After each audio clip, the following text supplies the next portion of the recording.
2012 GSL Booster Cup.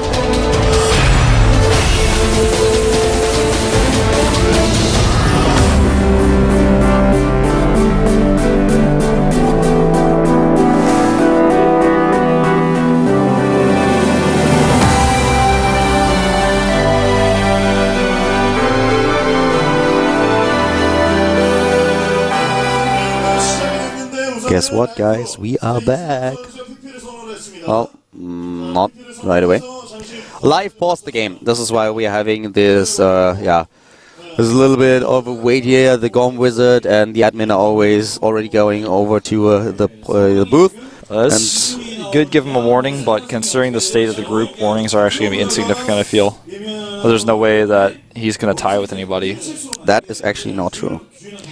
That's a little bit funny now, because I don't know how warnings are figured in.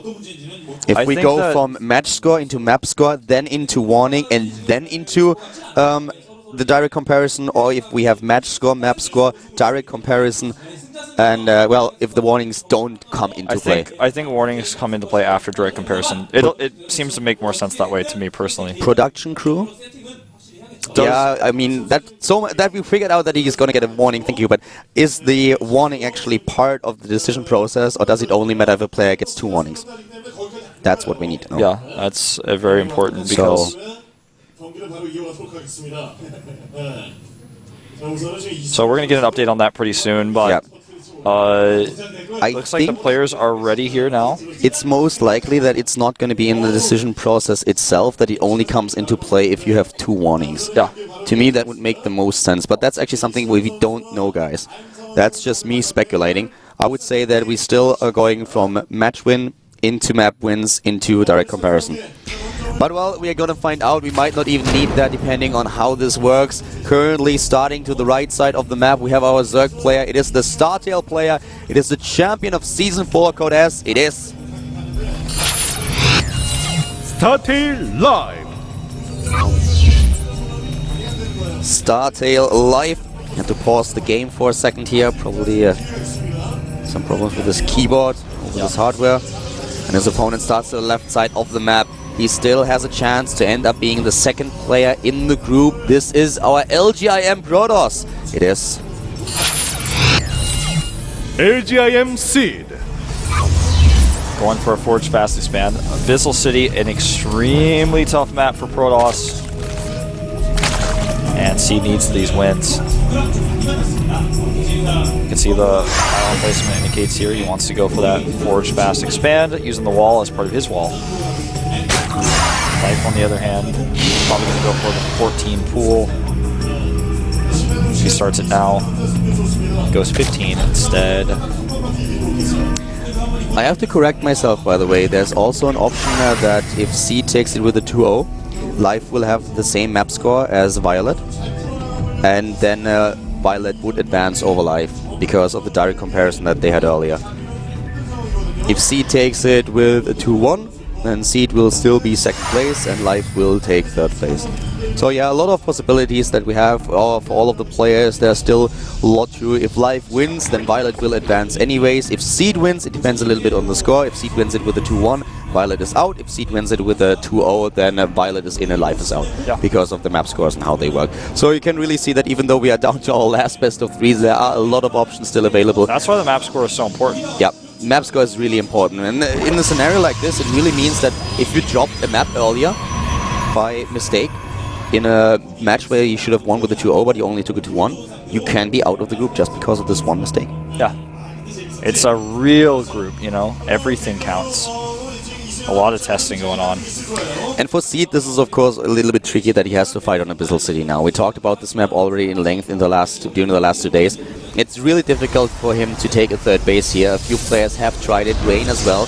With his Stargate opening, he was actually able to secure himself the 3rd base quite easily. But then later on, he really struggled against his Zerg opponent.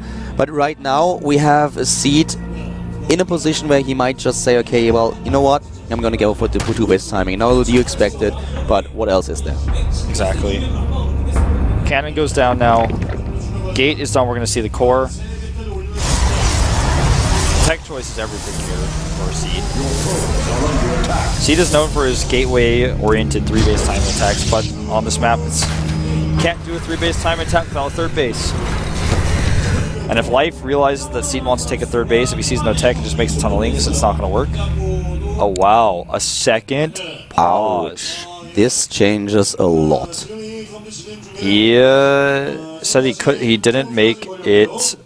I think it didn't make it as long as he wanted. I'm not sure what that is. It might be his cord or. Oh my god, he has a second pause. Life, do you realize what you just did? I don't think I've ever seen someone pause a game twice because of them not saying their settings properly. I actually don't know what exactly happens now. If he gets the second warning, does that mean he gets a map loss or does he get a match loss? That could just mean that he threw away everything. Oh my god. Apparently the pause that he had earlier was because of some kind of problem, and whatever it was, he didn't fix it, which is why he has to pause a second time. Yeah, he didn't quite fix it properly. Or an update as soon as possible on what this means for him. The entire studio is quiet. Even the Korean casters are like even more speechless than we are right now. If that really means that he gets a loss now, he should have just played with it.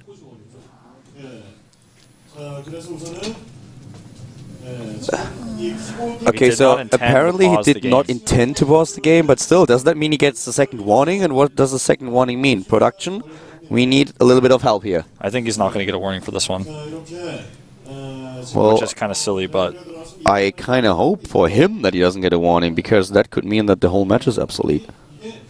Oh, we are continuing the game, and guys, as soon as we get an update, I guess that the production will just now have to ask the admins, because that's a little bit specific. They will not know that on the fly. How do you accidentally pause? Well, you press the pause key. If you press F10 and then you try to go to options with O, and you accidentally press P, I guess that could be one way. Pause key. But the pause key is so far away from everything. That doesn't make any sense, unless you rebound that to something else. Well, maybe he just went to the right. I don't know what happened, but I can only think about him accidentally hitting the pause key. That's the only thing that I can come up with. It's much more likely, in my opinion, than going for F10 and then P. Yeah, because it's right next to the O. Maybe if he changed something in his settings while he was playing. Okay, so he gets another warning, but it only affects if he gets 3 warnings, then he will lose an entire set. So it's not 2 warnings, but it is 3 warnings. He's extremely lucky that Dom has so much flexibility like this. And, yeah. For example, in a Kespa sanctioned match, if you accidentally pause the game, too bad you lose. It's just over. Even if it happens in the first 5 seconds of the game. Okay, but to be completely honest with you, I think that Casper rule is pretty silly. That is pretty silly. I mean, 1, I can get it with 2. On 2 warnings, I can get that. I mean, this is really flexible, having the opportunity to go into 3. But if you just accidentally do something or something happens and you immediately lose the game, I personally find this not the right choice. In this case, this doesn't affect anything directly either. I mean, there was no engagements. Unless he pauses it again. 0 units lost, 6 resources lost, 4 life in total with his extractor cancel he always makes. If he by accident pauses the game again, then it's over life. I'm sorry, but then Seed advances and you're out. Yep. So, wow. Okay, let's focus back on the game. We currently are still on Abyssal City. We still have a situation where Seed might go into a 2-base timing. He goes for this Warp Prism attack, and we have him with a lot of additional gates here. Yep.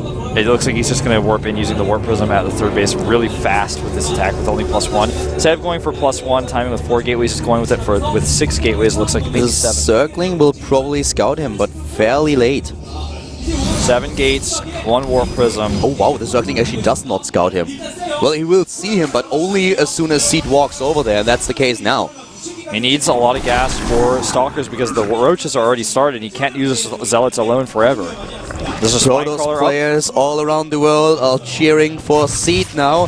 Here we have him, the LGIM Protoss player. He warps in his Stalkers. He has the Zealots at the front, trying to target down their Queens, pushing them into a corner, but he needs all of them. And if you are focusing the expansion, and the Roaches are actually just going to push this back. The Spinecrawler doing some extra damage at the back, even a transfuse on one of those Roaches. The Queens are going to do some extra damage here as well. He needs to target down that Warp Prism if he can. One of the Queens barely escaping. The Overlord is going to fight it, supply a block for life, and Seed is trying to get out here, getting the first Immortal. This is a great position for life now. He's up 40 supply. He lost virtually nothing. He lost half the resources that Seed had to spend for this, and Seed is now getting the first Immortal. He's getting the Twilight Council, He's still trying to make something happen with these units, taking down one of the active creep tumors and just trying to find an opening here. But Life is, as you pointed out, Wolf, he's in a really good spot now. Now all he has to do is wait for his roach speed. He can start his infestation pit actually right now if he wanted to, because he's that far ahead. There's nothing to worry about. The warp prism's going to go into the main base though. Yeah. He is ready. Queens are here. And he has to be really, really careful because the Queens might at some point just take down the Warp Prism and then all this harass will be gone. There will be no chance for him. This attack may just be too much for Seed. He's going to wish he had those 4 Stalkers at home. He has 1 Immortal. He has the Force Fields, you know. He's just going to pick off the Forge and leave, I think. Yeah. Take down the Forge, make sure that there are no additional upgrades for Seed, and this is what he does. Bam. The Forge is gone. He's going to get this pylon as well. He may even be able to pick off the Gateway. If the Immortals try to come out and get too cheeky, you can just pick them off. 1 pylon gone, the 2nd pylon gone. Seed supply block, which means that whatever he tries to do here, it will be delayed. He starts 3 pylons immediately. Once again in the main base. He needs to pick up immediately though. Yeah. There are too many units. Life is ready. Life is ready for everything here. He's got the Twilight Council researching Blink, but Pathogen Gland is on the way. So is +1 for the Roaches. The only advantage that Seed has is because he made that 2nd Forge already. He's going to be able to start +2. The Overlord survives, so do the Stalkers. It's close call though. He's just picking off Zealots here. He knows he can get away with his Roaches when there's not that many sentries. He's just going to trade here. Kills a few Zealots and leaves. And overall, these are just better trades for Life. He is hitting his macro. He's not wasting any time on those injects. He's going now into the Infestors. We have him with Pathogen Glands. The 3rd base attempt for Seed is probably going to help him a little bit to survive. But Life, with a 50 supply lead in the game already, has now a position where he can take a 4th base if he wants. He can go into the Hive Tech as well. Broke gets killed here, so the Nexus is going to be significantly delayed, and he knows it's coming, so he can power up a ton of units going with his Infestors and Roaches to force a cancel on the base. But Seed's army is getting stronger and stronger, I have to say. Even though he's down army supply, his composition is still really, really good. Even with Infestors out on the map, it's going to take great fungals and good engagement points. I don't think Life... You know, I think he might actually just decide to take a 4th and get Hive rather than going for the attack on Seed's very late 3rd. Well, right now he's streaming across the map, but he definitely has the option to do it, you're right. The thing is that this map is just horrible for Protoss, and Seed is very unlucky that he has to play it first. Yeah, and the Lings are already streaming across from 2 different angles. He's going to try to draw Seed back, and these Lings are going to force a cancel. Even though he can't take the fight, he can take the Nexus down. And actually gets sandwiched on 2 sides. The worst part is yet to come with the Infestors. Here they come. The Infestors are here. They are the fungals. This is affecting the sentries a lot. The Roaches are streaming in, and Seed is losing a lot here. He's holding for now. Those Immortals are saving the day for the Protoss player, but it's just like he does not really have enough. Another fungal hits home as those Stalkers blink to the low ground. There's too many Lings waiting down there. Seed is down to 80 supply. He's losing the 1st Immortal. He's losing the Sentry. He's going to lose the 2nd Immortal as well. Oh wow, he saves it with a Warp Prism, but still the reinforcements, they are already here. Yeah. Now here comes the Lings coming through. Stalkers have to run back. Life is going to take down the last of these Stalkers that are on low hit points, of course. Not all of the Stalkers. No 3rd base for Seed. A 50 supply lead for Life. +2 attack upgrade on its way, and also more Infestors. He still has 4, he will have 9 in a few seconds. He's droning up because he knows that he's a little bit low on the Harvester count, but it doesn't matter in a 3 base versus 2 base scenario. He's not that down in Harvesters, he's just not as high as he would want to be at a 15-minute mark as a Zerg player. 4th base is now being built for Life before Seed starts his 3rd base. There's the restart, this time with 4 cannons, but that's 600 minerals that he's not having for his army. Yep. Should also get another pylon, actually. Yeah, just to make sure he's not targeted down there. It's always a little bit risky to build 4 or 5 cannons on 1 pylon. You very rarely see people target down pylons because they have so many hit points, but you're right, it's a possibility for sure. Against 4, this is a good snipe. But yeah, he's already backed into a corner with those, Infestors, and with the Immortals, because he wants to make sure that there's not a lot of surface area for Life if he starts to attack again. And that's exactly what Life does. The Startail player on the way to the bottom left. +2 about to finish for his Roaches and his Infested Terrans. I think he might actually just wait and go for another angle here. If he can get on top of that ramp and get the Stalkers as they try to go up, nope. Life tries to, but Seed does not let him. Seed very map aware here. Yeah, only trapping a few units, but not too many. Burrow is also done, so he can save a few roaches here. He tries to go up the ramp. I think this might be a mistake to try to go up the ramp like this though. Well, as I said, he has Burrow, but now you're right. Here comes the Infested Terrans with +2 armor, +2 attack. Yes, and that's the same upgrade that Seed is on right now. He pulls back to his natural, but the third base is now exposed. And the third base is already under attack. The cannons, though, are actually working out for him. Yeah, but now he goes in with the rest of his army. He can target the pylon if he wants to, but he's not going to. 200 supply on 4 bases against just 100 supply. The Infested Terrans alone are just pinning Seed to the natural. Now the Infestors are a little bit exposed, but the Fundles are good. The rest of the road just streams in, and here come the ones from the third. Yeah, and it looks like Seed just does not have enough this time. He's going to die here. Yeah. More roaches even walking through the other path. The last Colossus tries to micro back. It's targeted down. GG. GG indeed. And now we have a 1-0 lead in this series for Life. And this means if Seed turns things around and wins it with a 2-1, then Life takes 3rd place, Seed takes 2nd place, Violet is out. On the other hand, if Life wins now another map, then Violet takes the 3rd place in the group and Life is going to be 2nd. Life better be checking his settings right now. Look at that. He's like, I have a few seconds right. This is probably just pulling the pause key out. Did I see that correctly? I'm not sure what he was doing. Seed is, is worried here, and he better be. He's down a map and he needs 2 wins in a row now, but on the other hand, Abyssal City is gone. That's just a bad map for him. Yeah, tough map. You try to take a 3rd base there, doesn't work. Well, I mean, ZvP. I gotta say, I'm thinking we're gonna see Entomb Valley as the next map. Most likely, yeah. I would be surprised to see any other map than Entomb Valley for him. Yep, Entomb Valley is the map. We got the invite now. This is gonna be tough. We could have 3 Zerg players advance. We could all, and then it would be just Zerg against Parting. There's no Blizzard Cup. It's just all the Zergs in Korea against Parting. Actually, no matter what, man, I actually like the idea of a round of 6 with 5 Zergs and Parting. That's pretty epic. Yeah, but then I don't want to have like the system where you have ZVZs and then I want to have just Parting on one hand and all the other Zergs on the other, and he has to go through all of them. He's rebooting and he's fixing his computer. He's switching his keyboard, I think. So remember, guys. Yeah, he took the key out. I told you, he pulled the key out. He pulled the pause key out. If he gets another warning, he will lose a match. And let me have a quick look. What would that actually mean for Seed? Does it just mean that Life gets an additional match lost, or would he lose this particular one? I think it's just one additional match lost. I mean, for example, in this particular case, if Life accidentally pauses again, I think that would put us on a 1-1 score, and then then Life would actually have the map pick, and we would go into Game 3.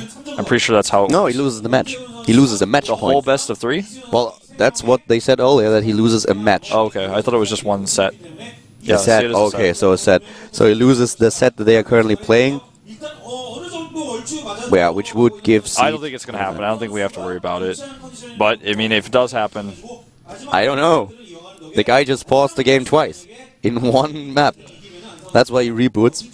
Yeah, he should be able to, now that he's rebooted, fix everything. Otherwise, man, he deserves the loss. I gotta say, no matter how many times you pause and fix your settings and you reboot even and it still doesn't work, man, you probably should have tested that before. If he would have done that on Abyssal City and lost the map, that would have been incredible. But well, Seed has to win twice. If Seed wants to advance, if we want to have a Protoss player now in the next round, Parting, Seed has to win twice. And if he does, he's going to take 2nd place. So he has a shot here. And I think from the beginning, Seed kind of knew Abyssal City is going to be the most horrible map that he can play. So now it's going to be Entomb Valley, and after that, And then Ambassador Vestige, probably. Yeah, most likely. I mean, maybe Daybreak. Sometimes people have been picking Daybreak, actually. Yeah, a lot of the Zergs today have been picking Daybreak against Protoss, so that's one of the maps where they feel really confident. So, yeah. I'm just excited to see that. I mean, we have Seed. It didn't start well for him today. He lost against Sniper without winning a single map, and then later on he defeated Violet. The problem for him was really the loss against Rain. Yeah, the loss against Rain really hurt him, and we saw earlier in the group just the way he looked. He looked a little bit weaker, and I was concerned for him. I was like, well, I guess he probably won't be able to get out, but it turns out he turned things around. He still has a chance here. If he loses this, then it's all over, but he still has a pretty good chance. The funny thing is, if he would actually have won the match against Rain, and even if he lost against his Life right now, with a better map score, he could have advanced. Yeah, true. So Rain just basically killed the hopes of Ire. That's what it comes down to. Yeah. He's a traitor, guys. He is a traitor. Zeratul will be pretty angry. He actually removed the pause key.